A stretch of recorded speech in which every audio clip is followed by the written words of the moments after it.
Oke, hari ini saya akan menjelaskan tentang globalisasi ya. Morning, the things that you would miss, like laughter from the kitchen, or a memory like this. Taburkan mesa seres, taburkan cinta. Aroma 100% coklat asli Mesa Ceres, tak ada yang menandingi. Oke, perkenalkan nama saya Eryadi Hidayatullah dan saya dari Sekotong. Dan hari ini saya akan menjelaskan tentang apa dampak terbesar bagi di globalisasi. Oke, karena mulut saya sedang sakit, jadi saya akan menyuruh Mas Amba menjelaskan tentang apa itu globalisasi.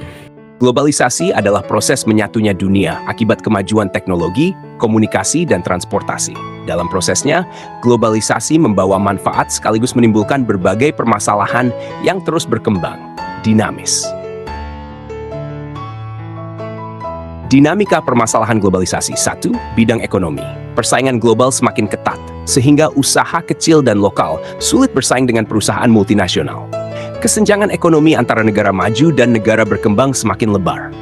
Ketergantungan ekonomi pada negara lain meningkat. 2. Bidang sosial dan budaya. Masuknya budaya asing dapat menggeser nilai-nilai dan budaya lokal.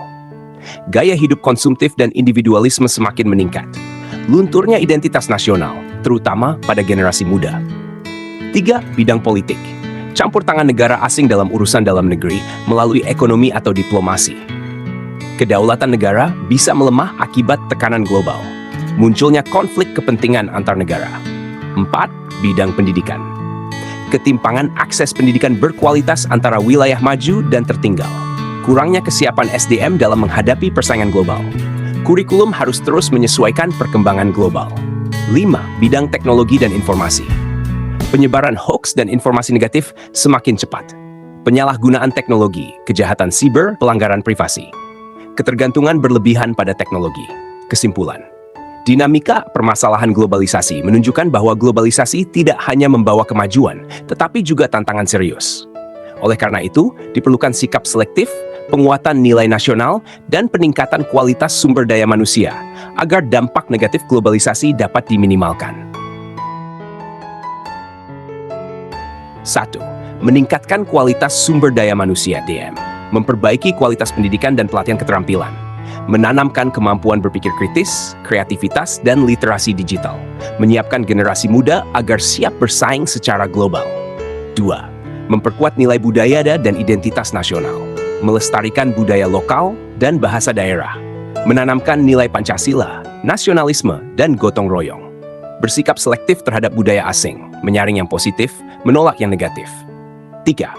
Mendorong kemandirian dan daya saing ekonomi, mendukung UMKM agar mampu bersaing di pasar global, mengutamakan penggunaan produk dalam negeri, mengembangkan ekonomi kreatif dan inovasi lokal.